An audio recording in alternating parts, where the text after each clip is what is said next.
Last part में हमने देखा था कि अकोत्सु ने रिसा को अपने साथ अकेले रूम में लॉक कर लिया था और उससे कहा था कि वो उसे हिरोतो का डार्क पास्ट बताएगा। तो पार्ट 3 की स्टार्टिंग में हम देखते हैं कि रिसा हिरोतो के पास्ट के बारे में जानना तो चाहती है, पर वो अकोत्सु से कहती है मुझे हिरोतो के पास्ट के बारे में कुछ नहीं जानना और मैं हिरोतो के पास्ट के बारे में तभी जानूंगी जब हिरोतो मुझे खुद बताएगा। इतना कहकर रिसा अगेन वहां से जाने की कोशिश करती है, पर इस बार अकोत्सु को रिसा पर बहुत गुस्सा आता है और वो जबरदस्ती उसे किस करता है। इस पर रिसा रोने लगती है। तभी रूम का लॉक खोलकर हिरोतो अंदर पहुंचता है और रिसा से पूछता है क्या हुआ, क्या तुम ठीक हो, अकोत्सु ने तुम्हारे साथ क्या किया। रिसा रोती रहती है, कोई आंसर नहीं देती, पर अकोत्सु कहता है मैंने सिर्फ इसे किस किया और मैं इसे तुम्हारे पास्ट के बारे में भी बता रहा था। हिरोतो यूकी को बुलाता है और उससे अकोत्सु को रूम से ले जाने को कहता है। वो उसे लेकर चला जाता है। रिसा हिरोतो की साइड बिल्कुल भी नहीं देखती क्योंकि उसे लग रहा था कि हिरोतो उससे गुस्सा होगा अकोत्सु के किस करने की वजह से। वैसे ऐसा कुछ भी नहीं था। हिरोतो रिसा से बिल्कुल भी गुस्सा नहीं था, बल्कि वो खुद रिसा से माफी मांगता है क्योंकि वो उसे प्रोटेक्ट नहीं कर सका। रिसा समझ जाती है कि वो उससे गुस्सा नहीं है। फिर हिरोतो रिसा से कहता है अकोत्सु ने तुम्हें मेरे पास्ट के बारे में क्या बताया। रिसा कहती है मैंने तुम्हारे पास्ट के बारे में सुनने से मना कर दिया। तुम्हारा पास्ट मैं जब जानना चाहूंगी तब तुम मुझे बताने के लिए रेडी हो। इस पर हिरोतो कहता है मेरा पास्ट चीजों से भरा हुआ है और मैं नहीं चाहता कि उनका पता तुम्हें चले। मैंने कई ट्रबल क्रिएट की हैं। आई एम सॉरी रिसा, मैंने तुम्हें डिसअपॉइंट किया। रिसा कहती है मैं बिल्कुल भी डिसअपॉइंट नहीं हूँ और मैं कभी चेंज नहीं होंगी, हमेशा तुम्हें लव करूंगी। ये सुनकर हिरोतो खुशी से रिसा को हक कर लेता है और फिर रिसा से कहता है मैं तुम्हें अकोत्सु का किस भुला दूंगा और वो उसे किस करता है। देन वहाँ यूकी आता है और हिरोतो से कैफे की ओपनिंग करने के लिए कहता है। हिरोतो रिसा को वहीं छोड़कर चला जाता है और यूकी से रिसा के पास रुकने को कहता है। यूकी पूछता है पर अब अकोत्सु का क्या करें, वो अगेन रिसा के पास आएगा। हिरोतो कहता है उसके बारे में तो मैंने सोच रखा है। ये बात रिसा सुन लेती है। देन अगेन एक वीक निकल जाता है और रिसा की हिरोतो से बात नहीं होती। एक दिन वो कहीं जा रही थी, तभी वो रास्ते में हिरोतो को देखती है किसी लड़की के साथ। तो रिसा उसके पास नहीं जाती और उसे लगता है अब हिरोतो मुझे लव नहीं करता। वो वहाँ से जाने लगती है। तभी वो वहीं अकोत्सु से मिलती है। अकोत्सु उसे गिफ्ट देता है और कहता है उस रात जो हुआ मैं उसके लिए तुमसे माफी मांगता हूँ और ये गिफ्ट इसीलिए है। रिसा उसका गिफ्ट लेने से मना कर देती है। फिर वो पूछता है उस रात के बाद तुम्हारी हिरोतो से बात हुई क्या, या उसने तुम्हें डंप कर दिया। एक्चुअली मैं तुम्हें सच बताता हूँ, हिरोतो कभी किसी को सीरियस ही नहीं लेता और उन्हीं में से तुम हो। वो तुम्हें भी सीरियस नहीं ले रहा और तुम ये वरिड फेस बनाकर मेरी साइड नहीं देखो। रिसा कहती है फाइनली उसने मुझे धोखा दे दिया।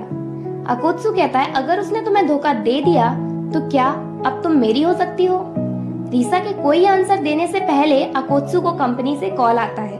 फिर अकोत्सु रिसा से कहता है हिरोतो तुम्हें सच में लव करता है, वो एक किस के लिए मुझसे रिवेंज लेकर ही रहेगा। रिसा को हैरान छोड़कर अकोत्सु वहाँ से चला जाता है। तभी हिरोतो पीछे से आकर रिसा को हक कर लेता है और कहता है फाइनली तुम मुझे मिल ही गई। देन वो दोनों वापस अपार्टमेंट में पहुँचते हैं, जहाँ रिसा को पता चलता है कि हिरोतो जिस लड़की से मिला था वो उसकी गर्लफ्रेंड नहीं बल्कि बिजनेस पार्टनर है। इस तरह रिसा की गलतफहमी दूर हो जाती है। देन रिसा हिरोतो को बताती है कि अकोत्सु उससे कह रहा था कि तुम कुछ भी सीरियस नहीं लेते।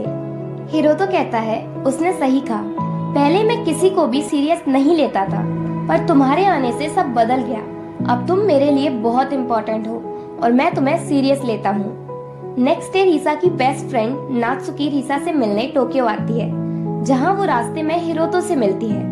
वो नहीं जानती कि यही रिसा का बॉयफ्रेंड है, इसलिए उसे उससे पहली नजर में प्यार हो जाता है। देन एक दिन रिसा अकोत्सु के रेस्टोरेंट में जाती है और वहाँ ऐसा मॉडल वर्क करती है। अकोत्सु कहता है मैं हैरान हूँ कि हिरोतो ने तुम्हें यहाँ आने दिया वर्क के लिए। रिसा कहती है हिरोतो को पता है कि अगर मैं यहाँ वर्क करूंगी तो मुझे एक्सपीरियंस होगा। शूट स्टार्ट होता है और उसका पार्टनर अकोत्सु ही बनता है। शूट के दौरान वो रिसा को सेड्यूस करता है, जिस वजह से रिसा अच्छे से पोस्ट नहीं दे पा रही थी। अकोत्सु रिसा को बहुत परेशान कर रहा था, तो ये बात एक आदमी नोटिस करता है और वो उन दोनों के पास जाता है और अकोत्सु से कहता है कि उसे फोटोग्राफर बुला रहा है। अकोत्सु वहाँ से चला जाता है और वो आदमी यूकी होता है। वो रिसा को बताता है कि उसे हिरोतो ने भेजा है जिससे अकोत्सु उसे परेशान ना कर पाए। अकोत्सु यूकी को देख लेता है और कहता है, मुझे लगा ही था हिरोतो रिसा को अकेला छोड़ नहीं सकता। देन नेक्स्ट फोटोशूट स्टार्ट होता है और उसमें भी रिसा का पार्टनर नहीं आता तो अगेन अकोत्सु उसका पार्टनर बन जाता है। रिसा फोटोशूट के दौरान स्माइल तक नहीं करती क्योंकि उसे अकोत्सु के साथ अनकंफर्टेबल फील हो रहा था। तभी कोई कहता है कि रिसा का पार्टनर आ गया फोटोशूट के लिए। वो हिरोतो होता है। हिरोतो अकोत्सु को बताता है कि बाहर उसने रिसा के पार्टनर को देखा जिसकी हालत सही नहीं थी, इसलिए मैं उसकी जगह रिसा का पार्टनर बनूंगा। वैसे भी तुम उसके पार्टनर बनने के लायक नहीं हो। देन रिसा और हिरोतो का फोटोशूट होता है। रिसा हिरोतो के साथ खुश होकर फोटोशूट कराती है। फोटोशूट कंप्लीट होने के बाद भी उनकी बातें हिरोतो के अपार्टमेंट में जारी रहती हैं, पर उनकी बातें इंटरप्ट हो जाती हैं रिसा का फोन बजने से। वो कॉल नात्सुकी का होता है। वो रिसा को बताती है कि वो टोक्यो आ गई है उससे मिलने और नात्सुकी बहुत एक्साइटेड है क्योंकि उसे पहली नजर में किसी से प्यार हो गया है। रिसा उसके टोक्यो आने पर बहुत खुश होती है। नेक्स्ट डे नात्सुकी और रिसा रेस्टोरेंट में मिलती हैं। नात्सुकी रिसा को उस मैन के बारे में बताती है जिससे उसे प्यार हो गया है। नात्सुकी बहुत खुश होती है, इतनी खुश कि वो रिसा को सजेस्ट करती है डबल डेट पर चलने का, पर अचानक से नात्सुकी बात करते करते रुक जाती है और किसी को घूरने लगती है जो कि रिसा के पीछे था। फिर वो रिसा से कहती है कि ये वही आदमी है जिससे मुझे प्यार हो गया है। रिसा मुड़कर उसे देखती है और वो हिरोतो होता है। हिरोतो उन दोनों गर्ल्स को नहीं देख पाता और वहाँ से जाने लगता है। नात्सुकी उसके पास जाने वाली होती है पर रिसा उसे रोक देती है और बताती है कि यही मेरा बॉयफ्रेंड हिरोतो है। नात्सुकी ये जानकर शॉक होती है और फिर ऐसे बिहेव करती है जैसे कुछ हुआ ही नहीं है।